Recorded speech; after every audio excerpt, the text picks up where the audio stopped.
নমস্কার শ্রোতা বন্ধুরা, গল্প কথার আসরের আজকের বৈঠকে যোগদান করার জন্য অজস্র ধন্যবাদ।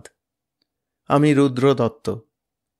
আজ পাঠ করব অদৃশ বর্ধনের একটি কল্পবিজ্ঞানের গল্প, যার কেন্দ্রে তাঁর সৃষ্ট এক অভিনব চরিত্র প্রফেসর নাট বল্টু চক্র। এর আগে এই আসরে অদৃশ বর্ধনের গল্প প্রধানত বন্ধুবর রাজীবই পাঠ করেছে, আর তার বেশিরভাগই অদৃশের গোয়েন্দা গল্প। কল্পবিজ্ঞানের গল্প পাঠ হয়েছে এর আগে মাত্র একটি। অন্য কোনো এপিসোডে অবশ্য বাংলা কল্পবিজ্ঞান সাহিত্যে অদৃশ বর্ধনের স্থান নিয়ে কিছু কথা আমরা বলেছি। সেই স্থান বেশ অনন্য, তাই তাঁর রচিত কল্পবিজ্ঞানের গল্প বেশ কয়েকটি এই সিজনে পাঠ করার পরিকল্পনা রইল। আজ সেই পাঠের শুরু।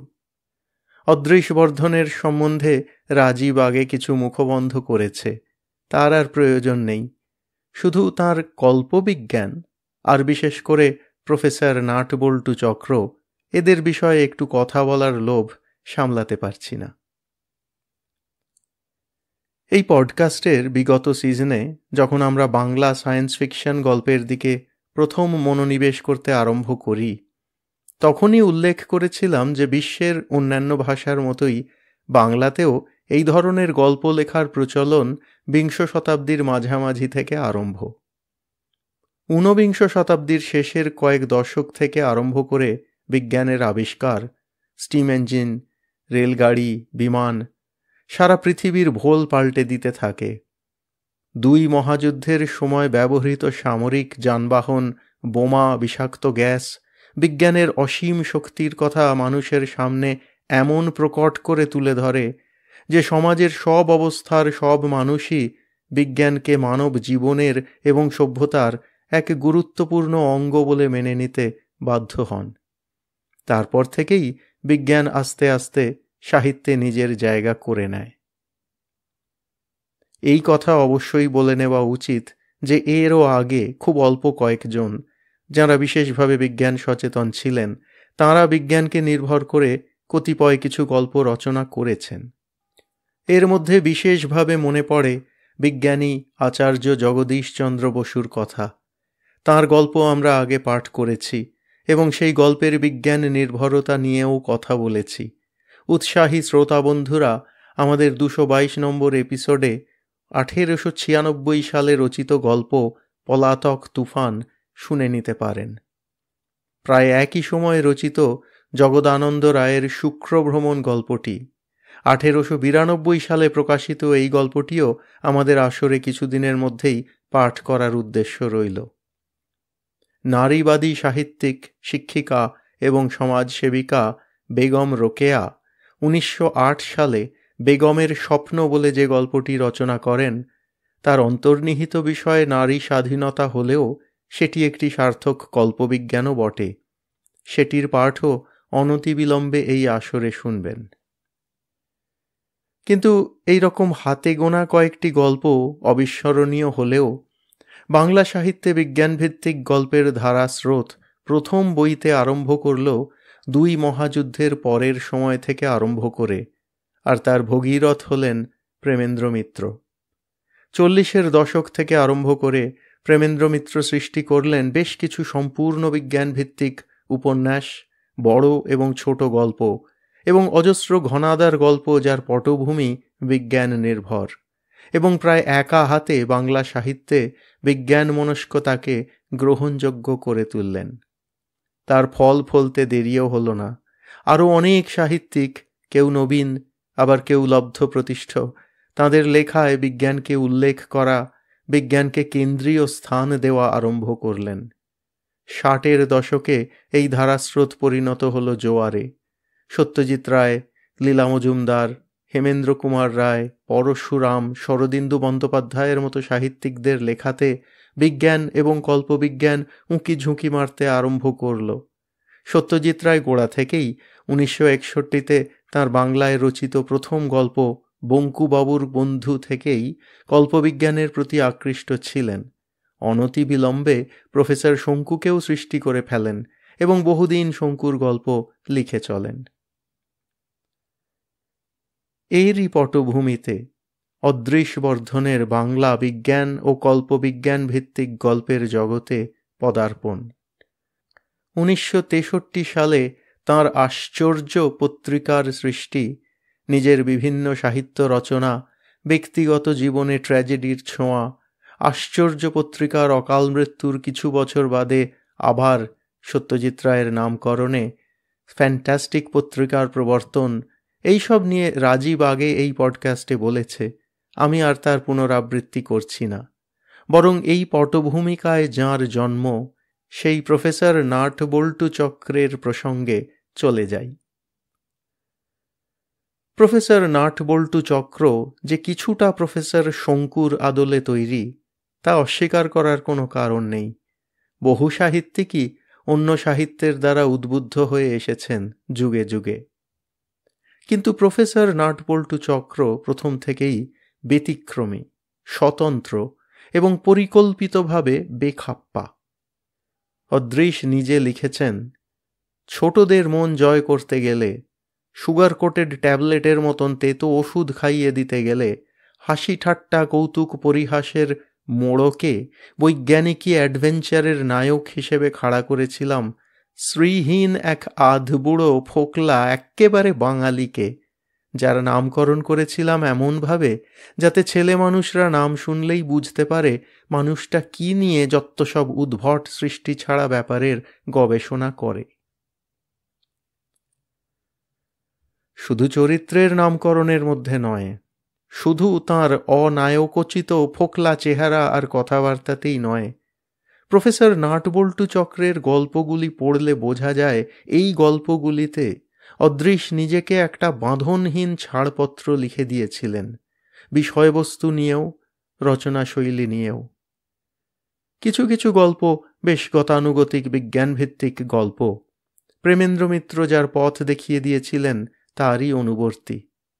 কিন্তু আরও অনেক গল্পে অদৃশ জেনে শুনে সাহিত্যের প্রচলিত রীতি ইচ্ছাকৃতভাবে অতিক্রম করেছেন।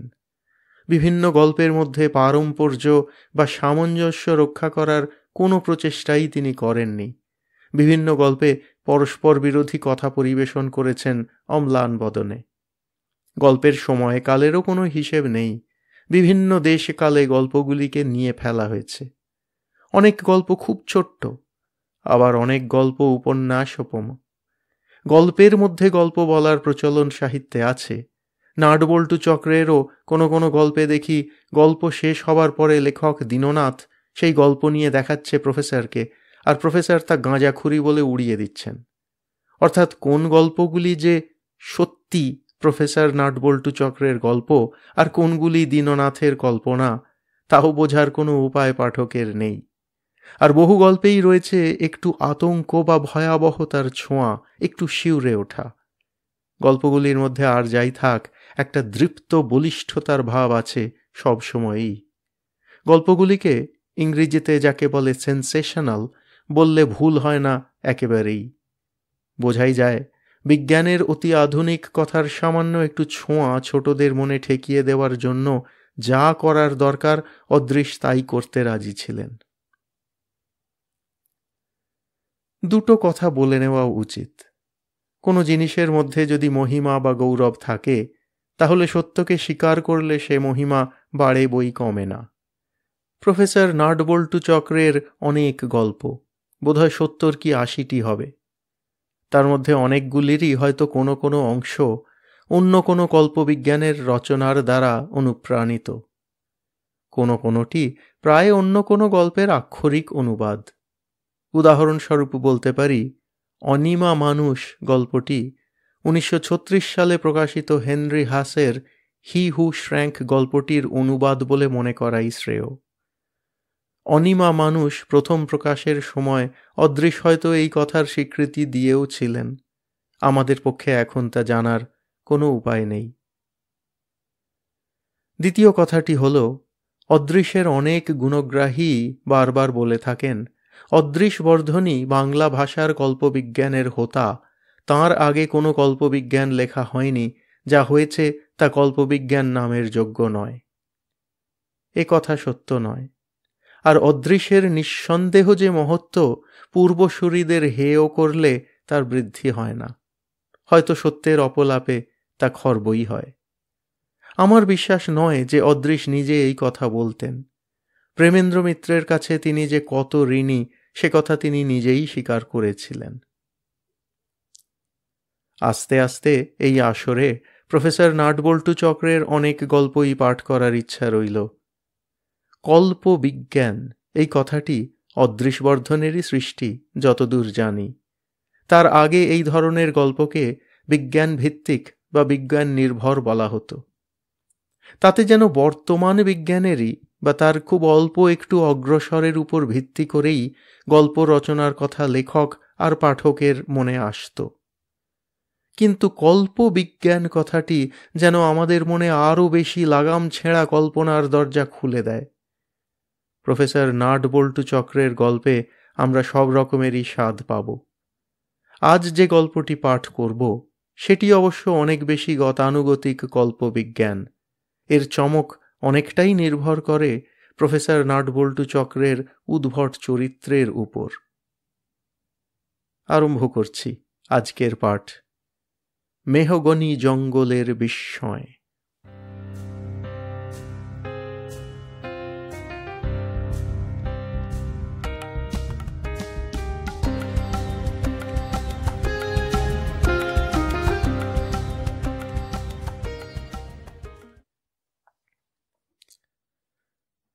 যথারীতি নিরুদ্দেশ হয়ে গেছিলেন প্রফেসর। তারপরেই এলো তাঁর চিরকুট। চলে এসো, চলে এসো বিস্ময় প্রিয় বোকা দীননাথ, এসে ভাবো অ্যাডভেঞ্চার করবে কি না। গালে হাত দিয়ে বসে গেছিলাম। এ আবার কি হেয়ালি? অ্যাডভেঞ্চারের পোকা আমি। বিপদের গন্ধ পেলেই আমার শরীরের প্রতিটি অনুপরমাণু মহানন্দে ধেই ধেই করে নাচে আর গলা ছেড়ে গান ধরে, জীবন মৃত্যু পায়ের ভৃত্য চিত্ত ভাবনাহীন। প্রফেসর তো এসব জানেন। গন্ডারের গো নিয়ে বদ অ্যাডভেঞ্চারে জড়িয়ে পড়ে পাছে অক্কা পাই, তাই সব জায়গায় আমাকে নিয়ে যান না, নিজে গা ঢাকা দেন। এরকম অনেকবার হয়েছে, খুঁজে খুঁজে তাঁকে বের করতে হয়েছে। অথবা এই বোকা দীননাথের জন্যে মন কেমন করায় নিজেই ঠিকানা পাঠিয়ে ডেকে পাঠিয়েছেন। কিন্তু কখনো লেখেননি এসে ভাবো অ্যাডভেঞ্চার করবে কি না। ধাঁধায় পড়লাম সেই কারণেই। অ্যাডভেঞ্চার তো করবই, পেলেই ঝাঁপ দেব। কিন্তু এ কথা উঠছে কেন? আমাকে রুখতে চান বলে? তাহলে আবার ডাকছেন কেন? বিপদে পড়েছেন বলে? এক লাইনের নেমন্তন্নপত্রে দুটো শব্দ অবশ্যই তাৎপর্যপূর্ণ, বিস্ময় আর প্রিয়। হাইফেন দিয়ে জুড়ে দিয়েছেন বটে, কিন্তু প্রত্যেকটা শব্দ আলাদা মানে নিয়ে আমার মনের কোণে খোঁচা মেরে চলেছে চিঠি পড়া স্তক। বিস্ময় আমার প্রিয়, সন্দেহ নেই।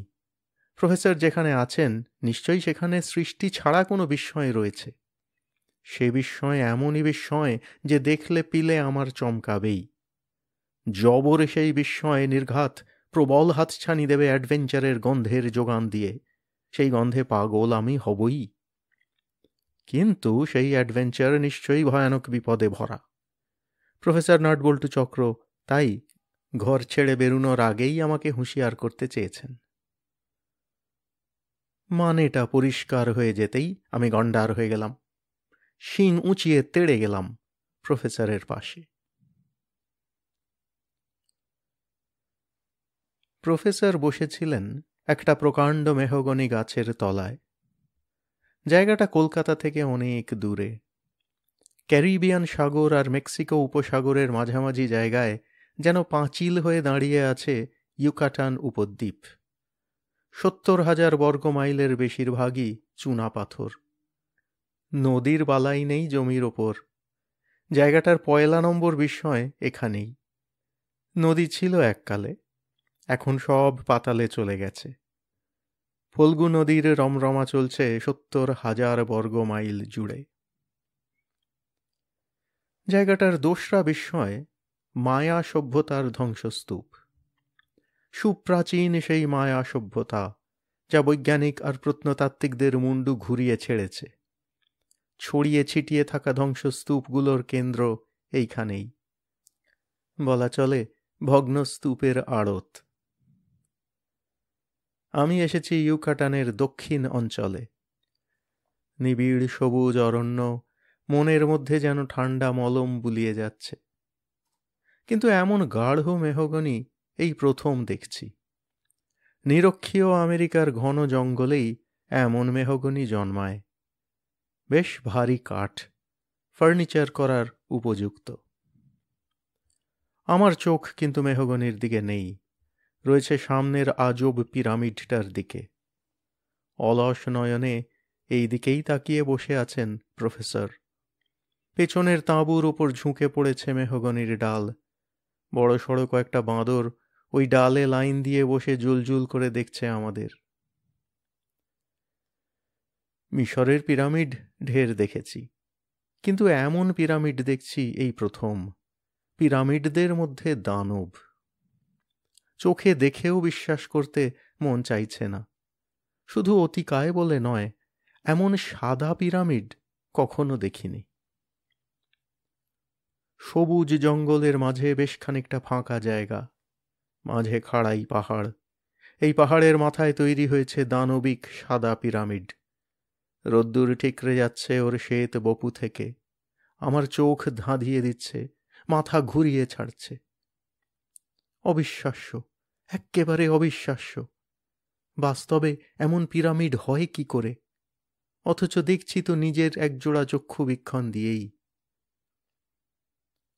বালি পাথরের রং বিলকুল সাদা, শ্বেতবর্ণের মধ্যে নেই কোনো ভেজাল। মেক্সিকোর সূর্য পরমানন্দে কিরণ বর্ষণ করে চলেছে সাদা বালি পাথরে। চারপাশের ঘন সবুজের মাঝে সাদা দানব, চোখে লাগার মতো বর্ণবৈচিত্র্য। দানবিক পিরামিড তাই চোখের মধ্যে দিয়ে গিয়ে ব্রেনের ভেতর ঝড় তুলেছে। মানুষের হাতে তৈরি বলে তো মনে হচ্ছে না, বলেছিলাম বিস্ময়মন্থর স্বরে। প্রফেসরের যেন চমক ভাঙল। বললেন, কিন্তু প্রকৃতি আর যাই বানাক স্ট্রেট লাইন বানাতে পারে না। এই পিরামিডের দিকে দিকে রয়েছে সোজা সরল রেখা, যা বানাতে জানে মানুষ, আর কেউ না। আর কেউ না শব্দ তিনটে একটু অস্বাভাবিক সুরে বললেন প্রফেসর। ঝটিতে মুখ ফেরালাম তাঁর দিকে। তিনি কিন্তু চেয়েই আছেন অপরাহ্নের রৌদ্র ঝলকিত শ্বেত ইমারতের দিকে। ঝড়ের মেঘ জড়ো হচ্ছে মাথার ওপর, কালো কুচকুচে মেঘ, আসন্ন প্রলয়ের পূর্বাভাস। মেঘ চলেছে পাহাড় চূড়োর পিরামিডের দিকে। ঝলমলে রোদ ম্রিয়মান হচ্ছে, দিনের আলো স্তিমিত হচ্ছে ক্ষণে ক্ষণে। অন্ধকার একটু পরেই গ্রাস করবে বিপুলকায় এই শ্বেত বিস্ময়কে। নিরন্ধত মিশ্রায় অরণ্যের চরিত্র তখন হয়তো পাল্টে যাবে। এখন যা মধুময়, তখন তা ভয়াল ভয়ঙ্কর হয়ে দাঁড়াতে পারে। কিচমিচ করে যেন আমার চিন্তাকে সায় দিয়ে গেল মেহগনির বাঁদরগুলো। ফিরলাম প্রফেসরের দিকে। বললাম, বিজ্ঞান দুনিয়া স্তম্ভিত হয়ে যাবে আপনার এই আবিষ্কারের খবর পেলে। শুরু হবে অভিযানের পর অভিযান। নড়ে বসলেন প্রফেসর। অস্বস্তির চাঞ্চল্য। আমার উক্তি তাঁর মনোমতো হয়নি। বললেন, প্রথম দর্শনে বিশাল মনে হচ্ছে বটে, কিন্তু আসলে তেমন বিরাট নয়। আমি বললাম, প্রফেসর, আমাকে যতটা বোকা ভাবেন আমি ততটা বোকা নই। মিশরের পিরামিড নিয়ে আপনি যখন গবেষণা শুরু করেছিলেন আমি ছিলাম আপনার নিত্যসঙ্গী। চিওপসের গ্রেট পিরামিডও এই পিরামিডের সামনে নেহাতি বামন। কালো মেঘের দঙ্গলের দিকে চোখ তুললেন প্রফেসর। পাতলা কালো যবনিকার চেহারা নিচ্ছে মেঘ, শ্বেত বিস্ময়কে মুড়ে দেওয়ার পূর্ব প্রস্তুতি। বললেন, ঝড় উঠবে এখনই, আজ এই পর্যন্ত থাক, কাল আরও কাছ থেকে দেখো। শুনেই এত জোরে লাফিয়ে দাঁড়িয়ে উঠলাম যে পেছনের বাঁদরগুলো চমকে উঠল। বিষম কলরব তুলে নিমেষে অদৃশ্য হয়ে গেল মেহগনির ঘন পাতার আড়ালে।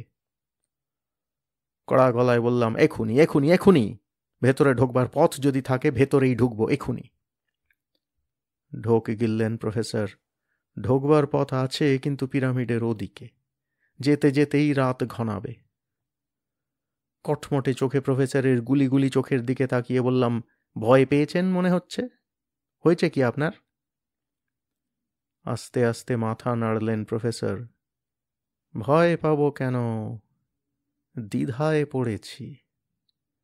আজ পর্যন্ত যত পিরামিড দেখেছি তাদের তৈরি করা হয়েছিল বিশেষ একটা উদ্দেশ্যে, কিন্তু এই পিরামিড নির্মাণের উদ্দেশ্যটা... বলতে বলতে থমকে গেলেন প্রফেসর, মুখে আর কথা নেই। আমি বললাম, বেশ তো, দেখেই আসা যাক না কেন। আপনি গ্রিন সিগন্যাল না দিলে তো এই নিয়ে গল্প লিখতে বসবো না। গল্প বলে ব্যঙ্গের হাসি হাসলেন প্রফেসর নাটবল্টু চক্র। কল্পবিজ্ঞানের গল্প, যত সব বুঝলো কি। মাথাটা চড়াত করে উঠল, অতি কষ্টে সামলে নিলাম। বিজ্ঞান জগতে খোলা মন নিয়ে চলেন প্রফেসর, তাই তো এত পিলে চমকানো কাণ্ড ঘটিয়ে ছাড়েন। কিন্তু কল্পবিজ্ঞানের অতীব সম্ভাবনাময় গল্প কাহিনীর নাম শুনলেই ঝাঁঝিয়ে ওঠেন। ঠোঁট কামড়ে চুপ করে থাকাই শ্রেয় মনে করলাম। জুল জুল করে আমার দিকে তাকালেন প্রফেসর, একটু নরম গলায় বললেন, লেখো না, 4-5 লেখায় আমার কিছু এসে যাবে না। ও গল্প কেউ বিশ্বাসও করবে না, এখানেও কেউ বাগড়া দিতে আসবে না। আমি বললাম, তাহলে মুখে চাবি এঁটে আছেন কেন? এরকম একটা পিরামিড যে এই জঙ্গলে লুকিয়ে আছে সে খবর তো পেয়েছেন অনেক দিন, মুখে কুলুপ এঁটে আছেন কেন? সেই ক্যারিবিয়ান ভূতটার জন্য, বিড়বিড় করে বললেন প্রফেসর। ক্যারিবিয়ান ভূত? খাবি খেলাম আমি। ক্যারিব, ক্যারিব নামটা দিয়েছিলেন কলম্বাস। ক্যারিব শব্দেরই অপভ্রংশই তো ইংরেজিতে ক্যানিবল, নরখাদক, অতি হিংস্র জাত। খাঁটি ক্যারিবদের আলাপ এই ক্যারিব ভূতটার সঙ্গে। ভূত? দূর ভূত, কথাও বোঝে না। আস্ত আদিবাসী ওই ক্যারিবের মুখেই শুনেছিলাম এখানে রয়েছে এক আশ্চর্য পিরামিড। বলেছিল অবশ্য ওর ক্যারিব ভাষায়, মানে বুঝতে আমার কালঘাম ছুটে গেছিল। বুঝলাম যখন, তখন চক্ষু চড়ক গাছ। সেই থেকে আমার খাওয়া দাওয়া ঘুমটুম মাথায় উঠেছে। তোমাকেও বলিনি, নিজের চোখে না দেখে তোমাকে টেনে আনতে চাইনি। ও বলে চুপ মেরে গেলাম আমি। সান্ত্বনার সুরে বলে গেলেন প্রফেসর, চড়ছ কেন? আসবার সময় তো দেখলে আমেরিকা মহাদেশের সবচেয়ে দুর্গম অঞ্চল এইটা। যখন এসে পৌঁছলে স্পষ্ট দেখলাম তোমার মতন ছেলেরও জিভ বেরিয়ে গেছে। বলে আমার দিকে চাইলেন প্রফেসর। তাঁর রসিকতা যে আমার ভালো লাগেনি তা বুঝলেন, গ্রাহ্য করলেন না। বলে চললেন, উপত্যকায় ঢোকবার আগে কি কল্পনাও করতে পেরেছিলে এমন একটা তাজ্জব দৃশ্য তোমার পথ চেয়ে বসে আছে? তাও আবার পুরোটা দেখা যায় শুধু আকাশ থেকে। আমাকেও অবশ্য সেভাবেই দেখতে হয়েছে। আকাশ থেকে দেখেছেন? নিশ্চয়ই। ক্যারিব ভূতটার গপ্প শুনেই কি দৌড়ে এসেছি বন জঙ্গল ঠেঙিয়ে? এই বয়সে পোষায়? আগে যাচাই করা দরকার তো। আকাশ পথে দেখে গেছিলাম বলে আবিষ্কারটা করতে পারলাম, নইলে চোখের আড়ালে থেকে যেত আরও কয়েকশো বছর। আপনার আগে আকাশ পথে আর কেউ দেখেনি? না, কারণ আকাশের এরোপ্লেনরা বাঁধা ধরা পথে যাতায়াত করে, এটা পড়ছে রুটের বাইরে, তাই আমাকে আলাদা প্লেন ভাড়া করতে হয়েছিল। অনেক টাকা উড়িয়েছেন। কে খাবে আমার টাকা? সবই তো বিজ্ঞানের জন্য। কিন্তু প্রফেসর, এত বড় আবিষ্কার এতদিন চেপে রেখেছেন কেন? কেন বিজ্ঞান দুনিয়াকে জানাননি? একা এসে তাঁবু খাটিয়ে বসে আছেন কেন? আমি না হয় বোকা হাঁদা, বিজ্ঞানীরা তো নন। তোমার প্রথম প্রশ্নের উত্তরে জানাই, বিজ্ঞান মহলকে জানাতে আমার বয়ে গেছে। দ্বিতীয় প্রশ্নের উত্তর, বসে আছি অভিযানের আনন্দে, যে আনন্দ করতে তুমি 7 সমুদ্র 13 নদী পেরিয়ে উড়ে এসেছো এখানে। লোকালয়ের সঙ্গেও তো যোগাযোগ রাখেননি। বিজ্ঞানী হতে গেলে কি লোকালয়ের সঙ্গে যোগাযোগ রেখে চলতে হয়? মূর্খ! যে মুহূর্তে দেখেছি এই পিরামিড, সেই মুহূর্তেই একটা আইডিয়া ডালপালা মেলে ধরেছে মাথার মধ্যে। প্রথম যখন পুরাতত্ত্ব নিয়ে মাথা ঘামাতে শুরু করেছিলাম, সে অনেক বছর আগের কথা, আইডিয়াটা তখনই অঙ্কুরিত হয়েছিল মাথার মধ্যে। এখানকার মাটিতে পা দিয়েই বুঝলাম আইডিয়াটা কারেক্ট। থিওরিটা কি? কথায় কাজ কি বৎস, চোখ যখন রয়েছে। চলুন যাওয়া যাক। আজ রাতেই? নিশ্চয়।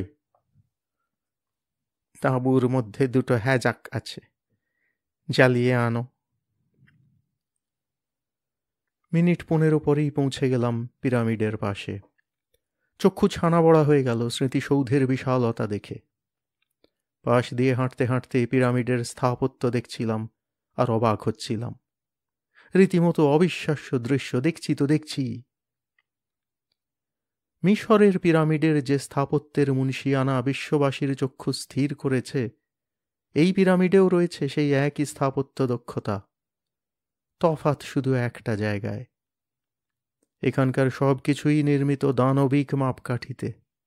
সে তুলনায় মিশরীয় মাপকাঠি পিগমি মাপকাঠি বললেও চলে। প্রত্যেকটা পাথরের ব্লক যেন দৈত্য কারিগরের হাতে তৈরি হয়েছে। টানা লম্বা পিরামিডের মাঝ বরাবর গিয়ে আঙুল তুলে দেখালেন প্রফেসর। না দেখালে দেখতেই পেতাম না, নির্ঘাত চোখ এড়িয়ে যেত। খুব ছোট ছোট সিঁড়ির ধাপ উঠে গেছে আজব পিরামিডের গা বেয়ে। প্রফেসর বললেন, ওই সিঁড়ি বেয়ে যেতে হবে ঢোকবার সুড়ঙ্গে। প্রায় 100 ফুট উঠলাম সেই সিঁড়ি বেয়ে। তারপরেই দেখলাম ধাপগুলো বেশ চওড়া হয়ে গিয়ে শেষ হয়েছে একটা প্রশস্ত চাতালে। চাতালের শেষে মানুষ সমান উঁচু সুড়ঙ্গের মুখ। পিরামিডের বুকে ঢুকে যাওয়ার সুড়ঙ্গ, গভীর গলায় বললেন প্রফেসর। তাঁর গলায় যেন ম্যাজিক ছিল। আমার ধমনীর রক্তে নাচন লাগল। আবিষ্ট গলায় বলেছিলাম, মিশরের পিরামিডের মতন। উল্টো বললে দীননাথ, মিশরের পিরামিডের সব কিছুই এই পিরামিডের মতন। আদি পিরামিড এইটাই। আদি পিরামিড?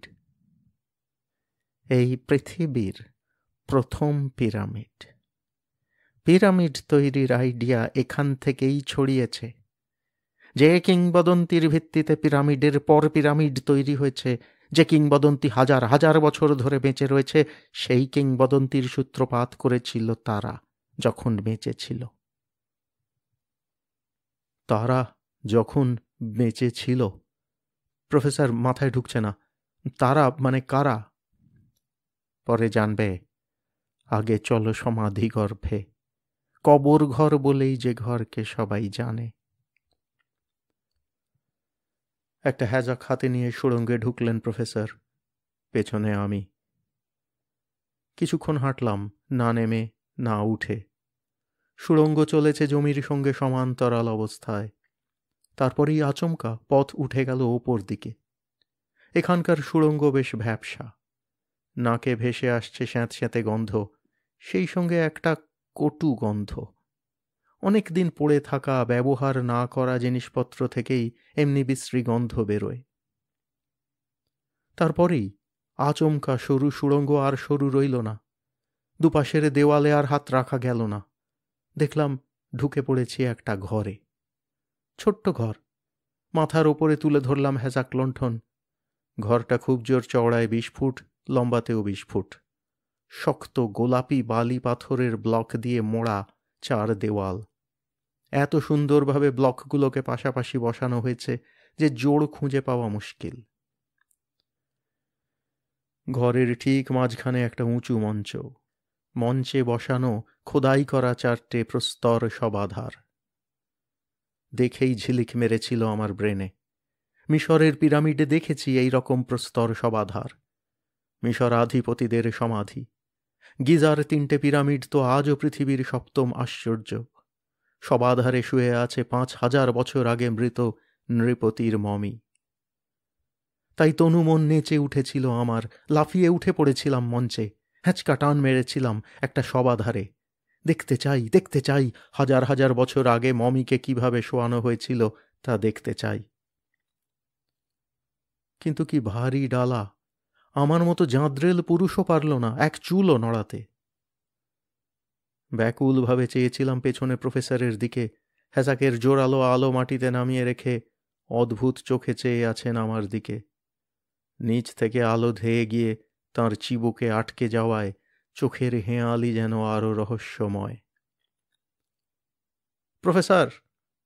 আমার উচ্চগ্রামের কণ্ঠস্বর চৌকোনা প্রস্তর কক্ষের ধ্বনি আর প্রতিধ্বনি তুলে ফিরে ফিরে আছড়ে পড়েছিল আমারই কানে।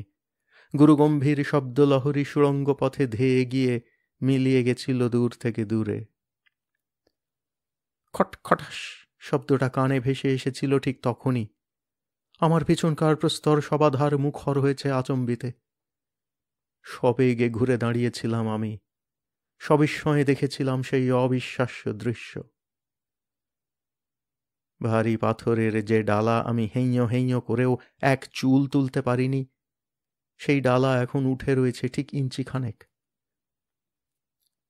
চোয়াল ঝুলে পড়েছিল ভয়ানক ভৌতিক এই ব্যাপার দেখে। সবাধারে যে ব্যক্তি শুয়ে আছে নিঃসন্দেহে তার কীর্তি। আমার চিৎকারেই বোধহয় ঘুম ভেঙেছে, বিরক্ত হয়ে ডালা ঠেলেছে ভেতর থেকে। এক লাফে নেমে এলাম মঞ্চ থেকে। জানি না তখন ঠকঠক করে কেঁপেছিলাম কিনা, তবে গলা যে কেঁপে গেছিল তা সকর্ণে শুনেছি। বলেছিলাম, প্রফেসর, মমি কি জ্যান্ত হয়? হ্যাজাক রেখে এসেছিলাম মঞ্চে, সবাধারটা স্পষ্ট দেখতেও পাচ্ছি। ভেতর থেকে ব্যান্ডেজ জড়ানো আঙুল বের করে পাথরের বাক্সর গা কেউ খামচে ধরছে না তো? আমার পিঠে একটা হাত রাখলেন প্রফেসর।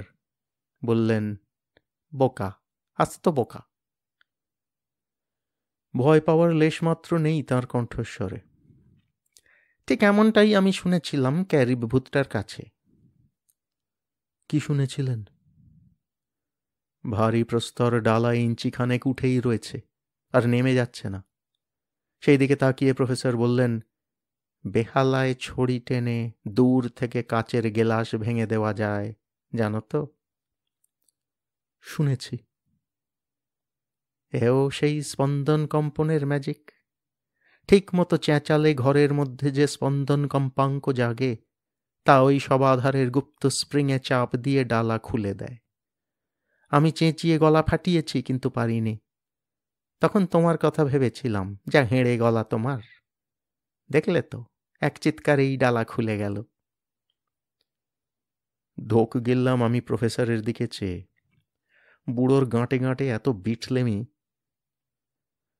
পিঠে ঠেলা দিয়ে বললেন প্রফেসর, যাও বৎস যাও, খুলে দেখো কি আছে সবাধারে। ঠোঁটে জিভ বুলিয়ে বললাম, আপনিও চলুন। চলো বলে যুবকও চিতলম্ফ দিয়ে মঞ্চে উঠে গেলেন প্রফেসর। এখন তাঁর এক হাতে হ্যাজাক, আর এক হাতে অবলীলাক্রমে ঠেলে তুললেন পাথরের ডালা, যেন শোলা দিয়ে তৈরি। লণ্ঠন ধরলেন বাক্সর ওপর, কিছুক্ষণ চেয়ে রইলেন। তারপর বললেন, যা আশা করেছিলাম ঠিক তাই, ডামি সমাধি। প্রফেসরের পাশে এবার নিশ্চিন্তে দাঁড়ানো যায়। আমিও তাই করেছিলাম। হেঁট হয়ে চেয়েছিলাম প্রস্তর সবাধারের অভ্যন্তরে। হ্যাজাকের নীলচে সাদা অত্যুজ্জ্বল আলো ঠিক বিপরীত ছায়াতমিশ্রা রচনা করেছে সবাধারের মধ্যে। ওই ছায়া পড়েছে লম্বালম্বিভাবে। তলদেশের বস্তু সুস্পষ্ট দেখা যাচ্ছে না, তাই চোখ নামিয়ে আনতে হলো নিচে। এখন দেখছি জিনিসগুলো, আকার আয়তন দেখে চিনতেও পারছি। হাড়, মানুষের হাড়গোড়। গোটা কঙ্কালটাই মানুষের, কিন্তু ঠাহর করলে তবে চেনা যায়। ধাতুর টুকরো খান কয়েক বোধহয় অলঙ্কার, খসে পচে যাওয়া কিছু বস্ত্র, একদা যা ছিল পোশাক। নাক সিঁটিয়ে বলেছিলাম, এ কি?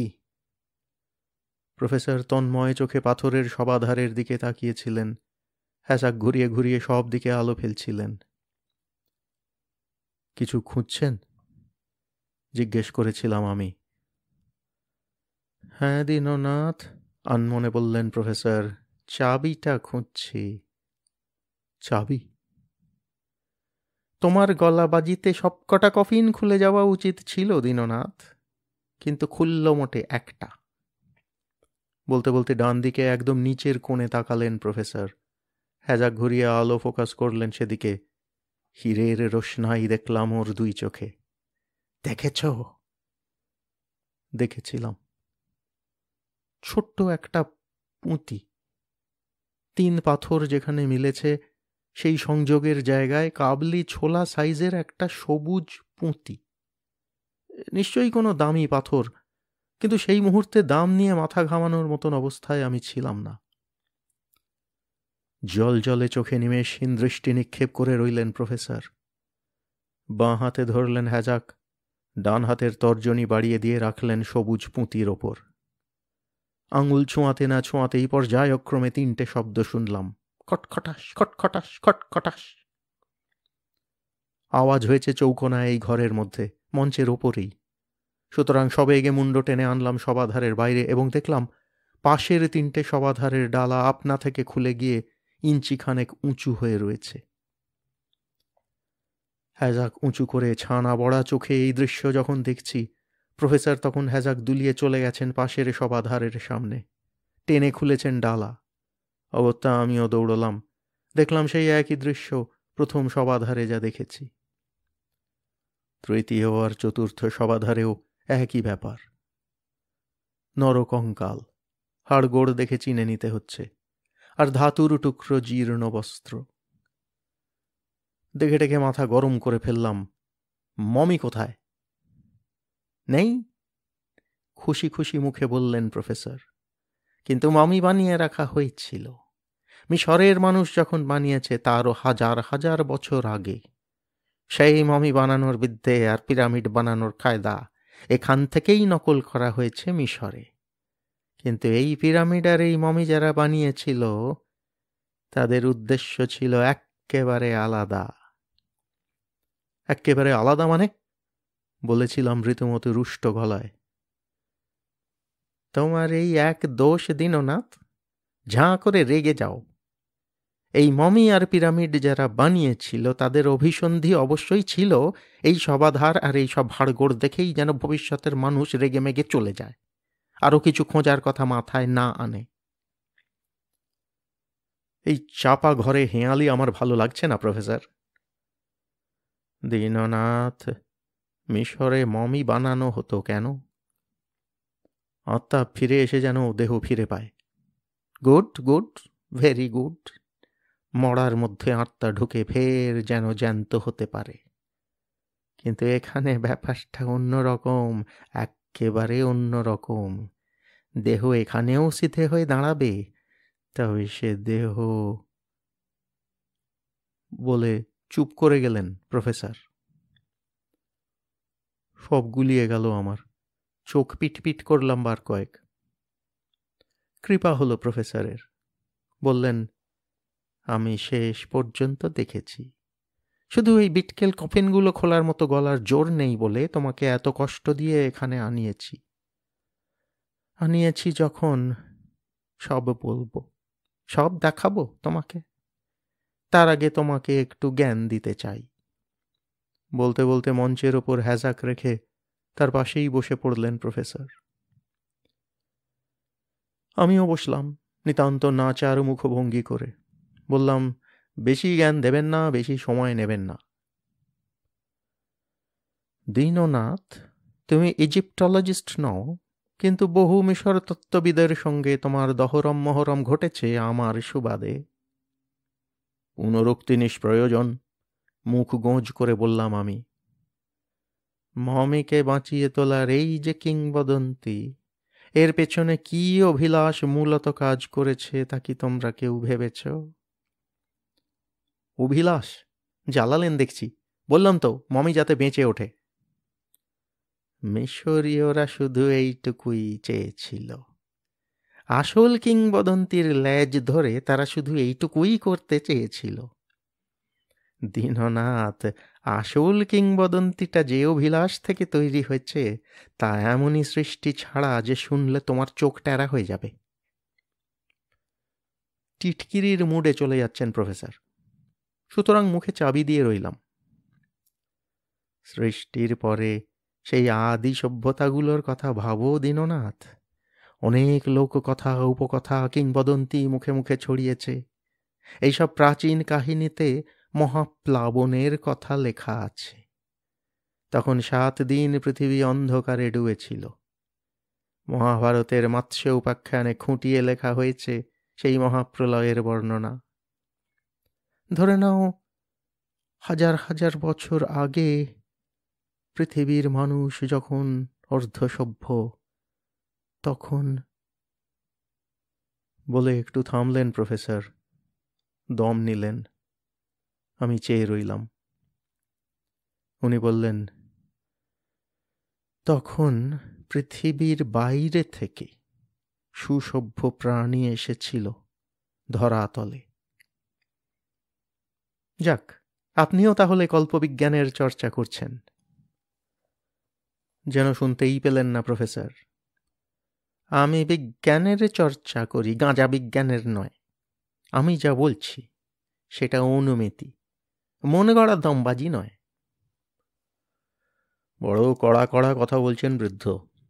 আমি জবাব দিলাম না। বললেন প্রফেসর, কোবাল থিওরির নাম শুনেছ? না। নেপচুন আর প্লুটোর কক্ষপথে রয়েছে পাগলামি। প্রায় পৃথিবীর সমান আপেক্ষিক গুরুত্বের একটা গ্রহ ধূমকেতুর মতো বহু বছর পরে পরে চলে যাচ্ছে সৌরজগতের মধ্যে দিয়ে। ও, ধরে নাও ওই গ্রহের অতি ধীমান প্রাণীরা একটা অভিযান চালিয়েছিল পৃথিবীর বুকে। হয়তো সে গ্রহে খাবার দাবার অথবা জনবসতির অভাব ঘটেছিল। প্রাকৃতিক সম্পদ ফুরিয়ে এলে টনক তো নড়বেই। সুতরাং পৃথিবীতে উপনিবেশ পত্তনের ইচ্ছা হয়েছিল সেই গ্রহবাসীদের। এসব কল্পবিজ্ঞানে লেখা হয়ে গেছে অনেক আগে। প্রমাণহীন বারফারটাই মারা হয়েছে। মূর্খ, চুপ করে শোনো। শুনছি। অভিযান পাঠানোর পর তারা জেনেছিল পৃথিবীর আবহমণ্ডল তাদের প্রাণ ধারণের উপযোগী নয়। ঝুঁকি নিয়েছিল, কিন্তু হেরে গেল। বাতাসে নেই সেই বিশেষ গ্যাস যা তাদের প্রাণ টিকিয়ে রাখতে গেলে অবশ্যই প্রয়োজন। সেগুলোই নেই। জানোই তো, ফিতে বর্ণালী বিশ্লেষণে সব তথ্য জানা যায় না। অন্য গ্রহেরা প্রকৃত আধারেই থেকে যায়। দীননাথ, তর্কের খাতিরে ধরে নাও হুবহু এই পরিস্থিতিতে তোমাকে পড়তে হয়েছে। সেই অভিযানে ছিলে তুমি, শ্রী দীননাথ নাথ। কি করতে তুমি? প্রফেসরের কথা শুনতে শুনতে আমার কান ভোঁ ভোঁ করছিল বলে ঘরের দেওয়ালের দিকে চেয়েছিলাম। মায়া ভাষায় কি যেন সব লেখা রয়েছে দেওয়ালে। প্রফেসরের লম্বা বক্তৃতার শেষ প্রশ্নটা আমার নজর চঞ্চল করে তুলল। কি বললেন? ও হ্যাঁ, এই অভিযানে থাকলে কি করতাম? কি আবার করতাম? করবার তো কিছু নেই। পঞ্চত্বপ্রাপ্ত হতাম। সেটা সকলেই তো জানে। ননসেন্স। বাঁচবার চেষ্টা কি করতে না? 100 বার। খুবই ইন্টেলিজেন্ট আর বিজ্ঞানের যথেষ্ট উন্নতি করেছিল বলেই তো ভিন গ্রহের প্রাণীরা মহাকাশ পাড়ি দিয়ে এসেছিল এত দূরে। নিশ্চিত মৃত্যুকে ঠেকিয়ে রাখার মন্ত্রগুপ্তি কি তাদের অজানা ছিল? মৃত্যুকে ঠেকিয়ে রাখবার মন্ত্রগুপ্তি? হিম ঘুম। হ্যাঁ, আমাদের এই আনাড়ি বিজ্ঞানও ভাবছে না টেনে লম্বা ঘুম পাড়িয়ে প্রাণকে টিকিয়ে রাখা যায় কিভাবে। দূরের অজানা গ্রহের সুপার সায়েন্টিস্টরা কি সে বিদ্যেতে যথেষ্ট এগিয়ে না থেকে অ্যাডভেঞ্চারে বেরিয়েছিল? বৎস দীননাথ, তোমার মতো গন্ডারের গো নিশ্চয়ই তাদের ছিল না। ঢোক গিললাম। প্রফেসর বললেন, ধরো এক ধরনের ঘুম পাড়ানি ওষুধ বা জ্ঞান লোপ করার ওষুধ তাদের কাছে ছিল। মৃত্যু আসন্ন জেনে সেই ওষুধ তারা নিজেদের শরীরে প্রয়োগ করতে বাধ্য হয়েছিল।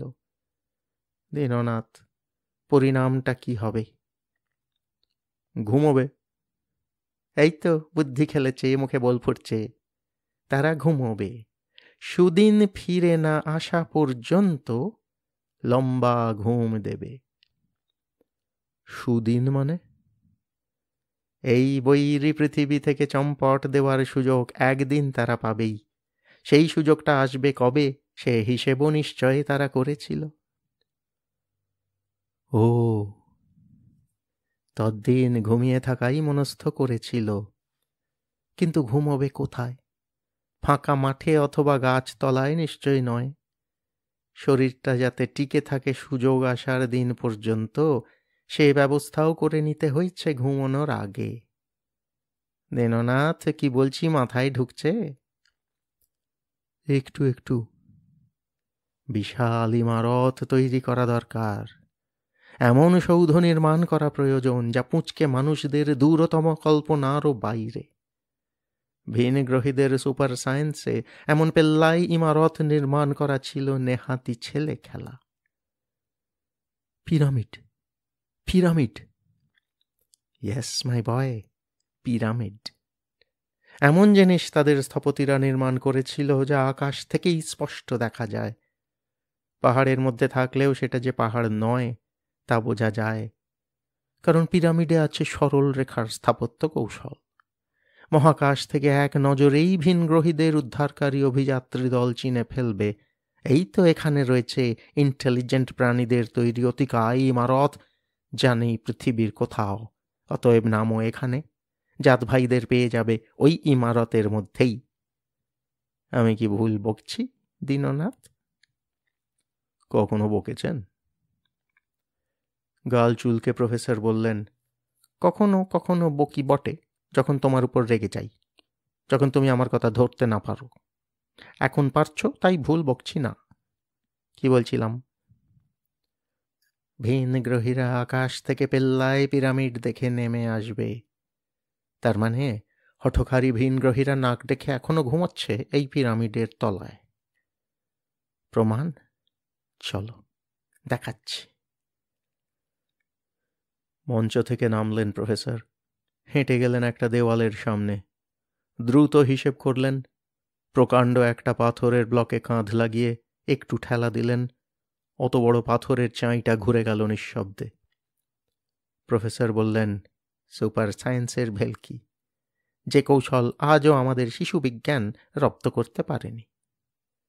দীননাথ, পাথর কোথায়? নেই। অত বড় পাথরের ব্লকটা বুঝি ভোজবাজির মতন মিলিয়ে গেছে।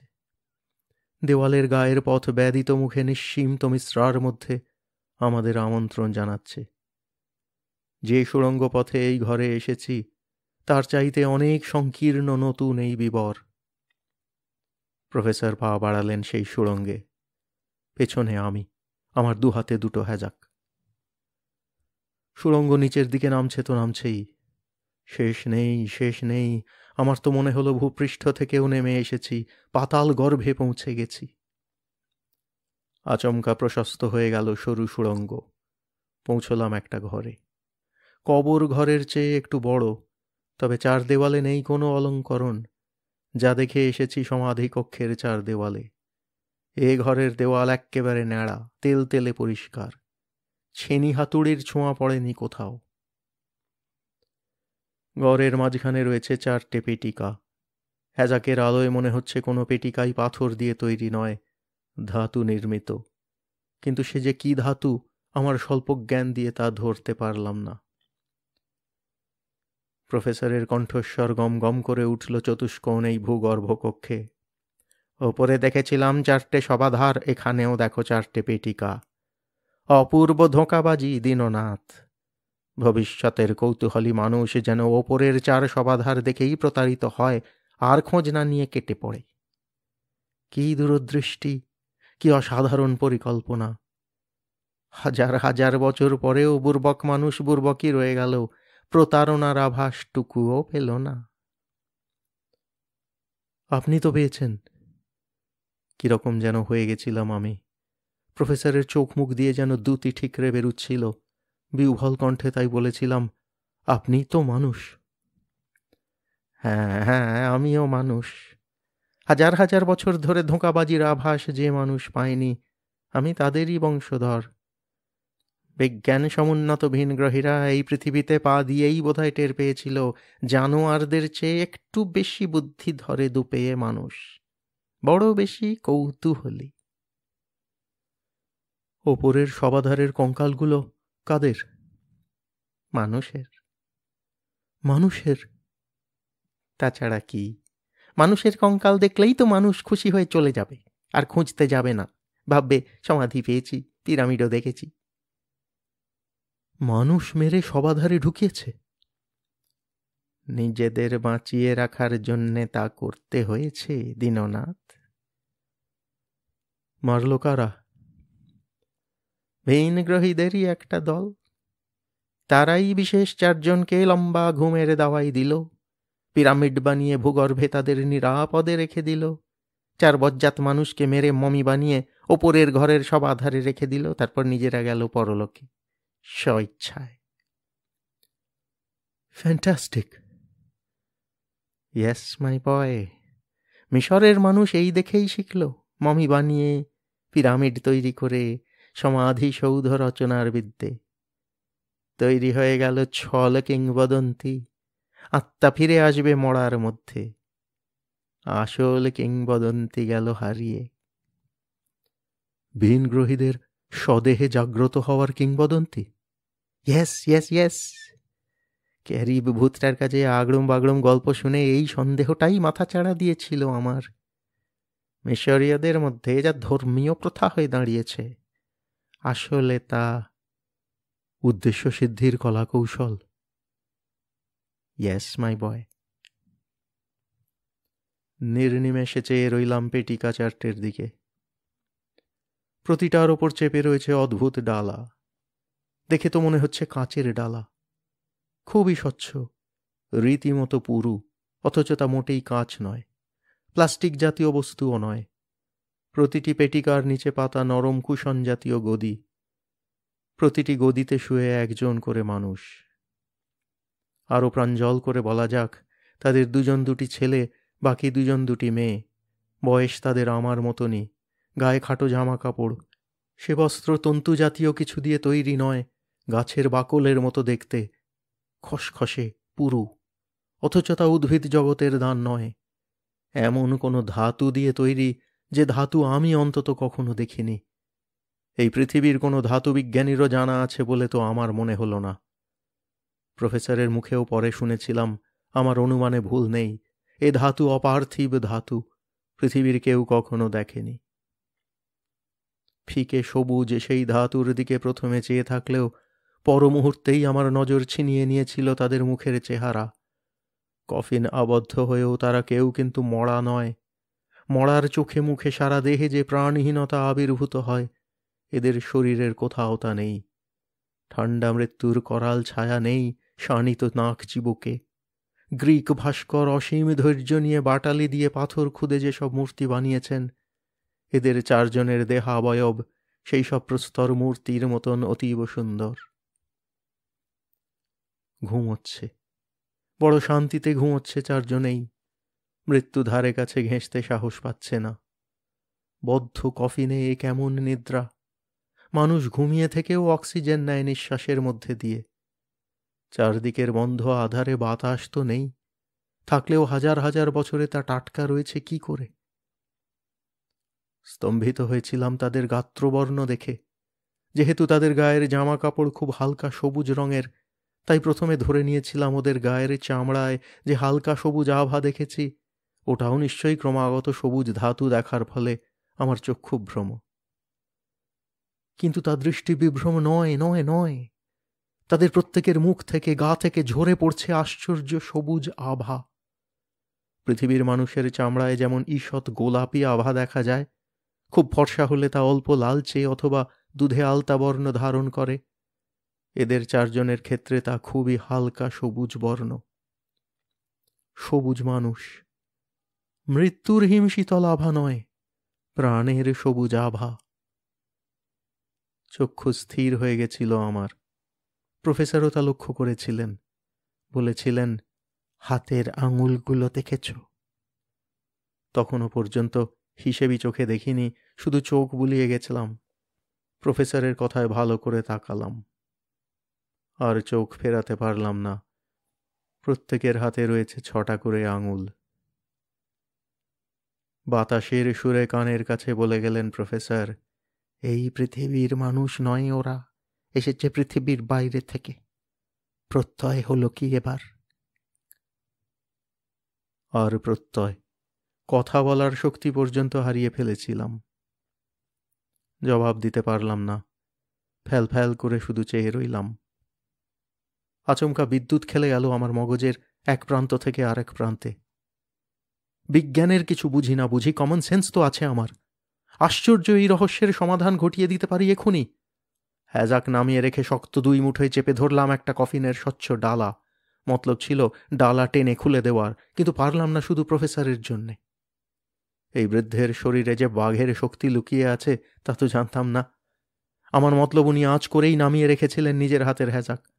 আমি যখন লম্ফ দিয়েছি একটা কফিন লক্ষ্য করে, উনিও তখন তেড়ে এসেছেন পেছন পেছন। 2 মুঠোয় কফিন চেপে ধরেও তাই ডালায় টান মারতে পারিনি। শার্দুল শক্তিতে হ্যাঁচকা টান মেরেছিলেন প্রফেসর পেছন থেকে আমার কোমর জড়িয়ে, এত জোরে যে আমি পেছনে ছিটকে গিয়ে পড়েছিলাম প্রফেসরের ওপর। বেচারা প্রফেসর, আমার ভার সইবার ক্ষমতা তাঁর কোথায়?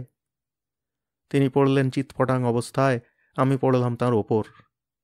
চিল চিৎকার ছাড়লেন প্রফেসর, ও ও লাগছে। তড়াক করে লাফিয়ে উঠে টেনে তুললাম প্রফেসরকে। চিঁড়ে চ্যাপটা হয়েও কাহিল হননি তিনি। খাড়া হয়েই ফের জাপটে ধরলেন আমাকে। ছোট্ট ঘর গমগম করতে লাগলো তাঁর বাজখাই চিৎকারে। মূর্খ মূর্খ, গাইয়া গোয়ার কথাকার! অতল সমুদ্রের মতো যাদের জ্ঞান ভাণ্ডার, তাদের শক্তি কতখানি তা মাথায় এলো না? কি বিপুল শক্তির অধিকারী হলে তারা মহাকাশের বুকে পাড়ি দিয়ে এক গ্রহ থেকে আরেক গ্রহে এসে কল্পনাতীত এই ইমারত বানিয়ে হাজার হাজার বছর ধরে তাদের শরীর প্রাণময় রাখতে পারে। সেটা না ভেবেই তাদের জাগাতে যাচ্ছ। জাগাবার পর তারা কি ধরনের শক্তির খেলা দেখাবে তা তুমি জানো? অথবা এই বিষাক্ত হাওয়ায় যদি ওদের মৃত্যু হয়, ওদের জাত ভাইরা যখন ফিরে আসবে পৃথিবীতে, এসে দেখবে খাঁ খাঁ করছে পৃথিবীর প্রথম পিরামিড, তখন কি তাণ্ডব কাণ্ড শুরু করবে তা কি কল্পবিজ্ঞানের কল্পনা শক্তি দিয়েও আঁচ করতে পারছ না? পৃথিবীর শেষ কি সেদিন ঘনিয়ে আসবে না? খ্যাপামো করবে না তো? না। প্রফেসর ছেড়ে দিলেন আমাকে। ঘুরে দাঁড়ালাম তার সামনে, জিজ্ঞেস করলাম, কবে আসবে ওরা? ওপরের ঘরে মায়া ভাষায় সে তারিখটা লেখা আছে। হুঁশিয়ার করে দেওয়া হয়েছে ওই সালের আগে যদি পিরামিড ধ্বংস হয়, পৃথিবীও মিলিয়ে যাবে শূন্যে। তারিখটা কবে? 2040 খ্রিস্টাব্দে। চুপ করে রইলাম। প্রফেসর বললেন, নিজের কক্ষপথে পাক দিয়ে সেই গ্রহ বা জ্যোতিষ্ক ফিরে আসবে এই পৃথিবীর পাশে। ওপরের ঘরে সেই অভিশাপই দেওয়া আছে। 2040 সালের আগে যদি এই সমাধি ধ্বংস হয়, পৃথিবীও ধ্বংস হবে। এই অভিশাপের ভয়েই এই তল্লাট খাঁ খাঁ করে। এই পিরামিডের ধারে কাছেও আদিবাসীরা আসে না। দীননাথ, এখনো কি কফিন ভাঙতে চাও? না, বাড়ি ফিরে যেতে চাই।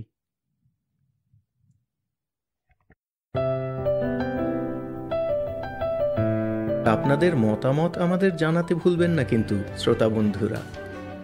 আমাদের ওয়েবসাইট golpokothar.org, GOLPOKOTHARASOR.org।